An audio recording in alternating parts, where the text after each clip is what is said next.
दोस्तों, आज की वीडियो वैशाख अमावस्या से संबंधित होने वाली है। जैसे कि अमावस्या तिथि पर एक नियम आपको बना के रखना चाहिए। कुछ भी हो जाए, आप इन नियमों से कुछ कर्म जरूर किया करें, जिससे हमारे जीवन की जो आने वाली परेशानियां हैं वह स्वतः ही दूर हो जाएं। आप सभी को पता है कि अमावस्या तिथि महीने में एक बार आती है और पूर्णिमा तिथि भी एक बार आती है। अमावस्या तिथि पितरों के नाम समर्पित है। अमावस्या के दिन किया गया कर्म हमारे पितरों को प्रसन्नता दिलाता है।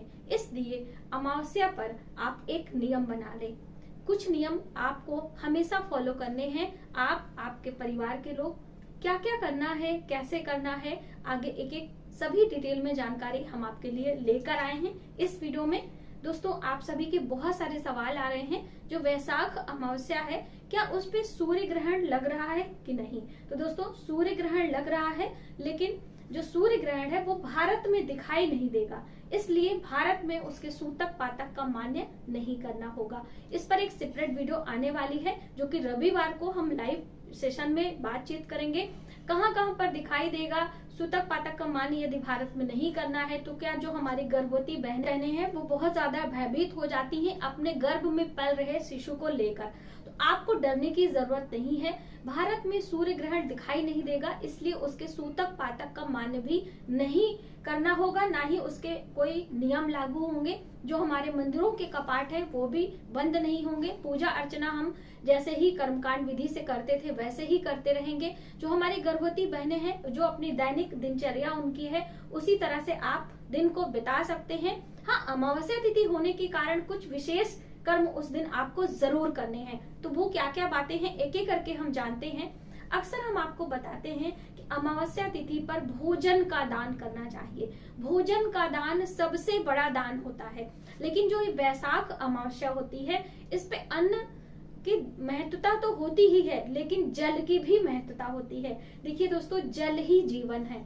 हम जल की बात करें तो हमारे शरीर में भी 70% जल होता है, इसीलिए हम जल से अधिक आकर्षित होते हैं। और हमारा ये जो जीवन है पूरा, जो धरती पर जितने भी जीव हैं, उन्हें अपना जीवन यापन करने के लिए जल की आवश्यकता होती है। हम बात कर लें पूजा पाठ की, उसमें भी जल से शुद्धता आती है और जल से ही पूजा पाठ की शुरुआत होती है। हम बात करें पितरों की पूजा की, तो उनको भी तर्पण करने के लिए, उनको भी तिलांजलि देने के लिए जल की ही आवश्यकता होती है। तो इसलिए जल की बहुत बड़ी महत्वता है।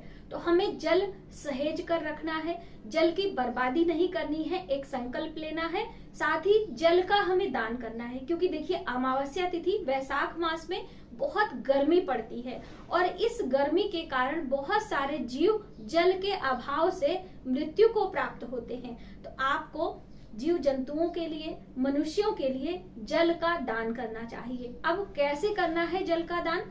मनुष्यों के लिए आप जल से भरा पात्र मंदिर में दान कर सकते हैं। किसी गरीब जरूरतमंद को आप दान कर सकते हैं।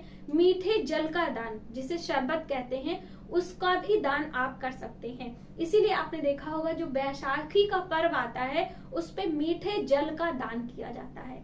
तो आप अधिक से अधिक मात्रा में जल का दान करें। आपके घर के आसपास में जो भी गमले हैं, आपके घर के आसपास में जहां भी स्थान मिले, आप छोटे से पात्र में पशु पक्षियों के लिए जल का स्टोर जरूर करें, जिससे कोई भी पंछी प्यासा हो उस जल का सेवन कर सके। ऐसा करने से आपके जीवन की जो आने वाली समस्या होती है उसका निदान होता है।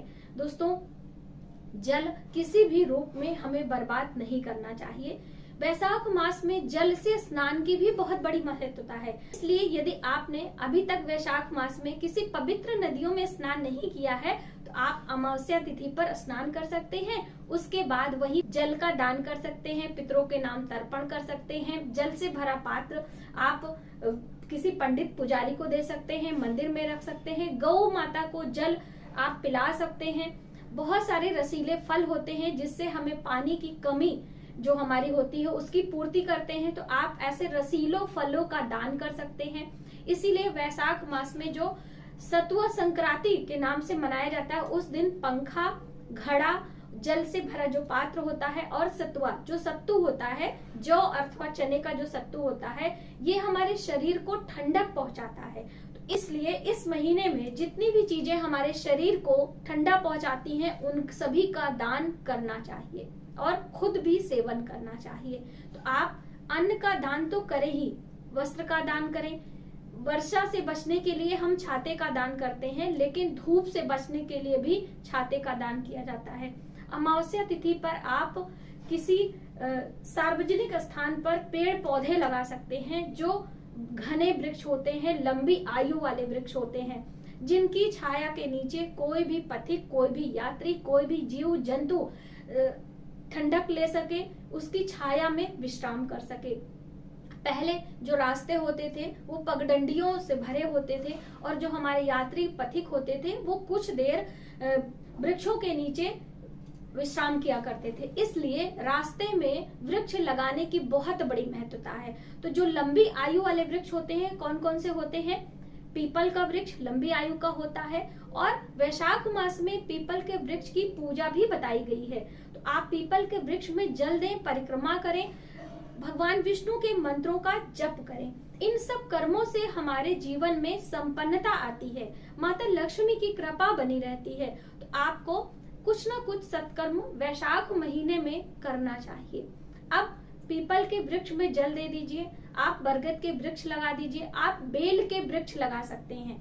आप 5 प्रकार के पौधे अपने इस मनुष्य जीवन में जरूर लगाएं। हम हर वीडियो में आपके लिए बताते हैं वृक्ष का दान करना, वृक्षों को लगाना, उनकी सेवा करना हमारे आने वाले 7 जन्मों के पुण्य कर्म स्टोर होते हैं और पिछले जन्म में जो भी मैंने पाप किए होते हैं उनका भी विनाश होता है।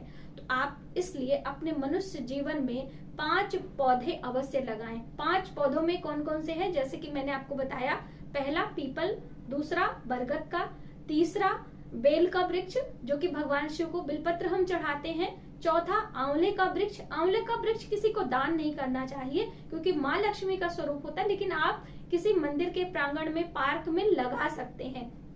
और 5वां होता है तुलसी का पौधा। तुलसी का पौधा देखने में बहुत छोटा होता है लेकिन बहुत ही सकारात्मक ऊर्जा से भरपूर होता है। तो हम अपने घर में तो तुलसी का पौधा लगाते ही हैं, लेकिन तुलसी का पौधा दान भी करते हैं। जिसके वैवाहिक जीवन में परेशानी आती है वो तुलसी के बिरवा के पास में एक घी का दीपक, तुलसी के पौधे की परिक्रमा और तुलसी के पौधे का दान यदि वैशाख मास में करते हैं तो आपके जीवन में, वैवाहिक जीवन की जो भी परेशानी है उससे आपको निजात मिलती है।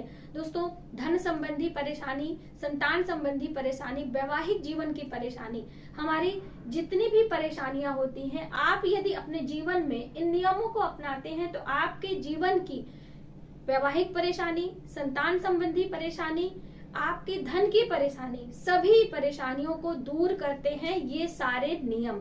और आप कुछ नहीं कर सकते हैं तो जल से भरा पात्र, पंखा, कुछ मिष्ठान और कुछ खाने पीने की चीजें आपको अवश्य दान करनी है। खाने पीने की चीजें में बहुत सारे लोग पूछते हैं कि क्या क्या चीजें हमें दान करनी है। तो देखिए, सूखा अनाज आप दान कर सकते हैं जिसमें सूखे चावल, आटा, दालें, गुड़, फल, मिठाइयाँ, श्रृंगार की चीजें, कुछ भी जो भी आपसे बन पड़ता है वो सारी चीजें आप एक थाल में सजाकर मंदिर में ले जाकर पुजारी को दे सकते हैं, किसी ब्राह्मण को दे सकते हैं जिसको इसकी आवश्यकता हो। तो इस तरह से वैशाख अमावस्या पर हमारे ये छोटे छोटे कर्म हमारे जीवन में शुभता लाते हैं, हमारे जीवन की परेशानियों को दूर करते हैं। तो आज आपने जाना कि वैशाख अमावस्या पर हमें क्या चीजें दान करनी चाहिए और कैसे दान करनी चाहिए और इनके शुभ फल हमें कैसे प्राप्त होते हैं। आज की वीडियो में बस इतना। यदि हमारी जानकारी आपको थोड़ी सी भी हेल्पफुल लगे तो प्लीज हमारी वीडियो को लाइक करें, शेयर करें, सब्सक्राइब जरूर करें न्यू वीडियोस के लिए। मिलते हैं एक नई जानकारी के साथ नए वीडियो में, तब तक आप अपना ख्याल रखें। जय माता दी।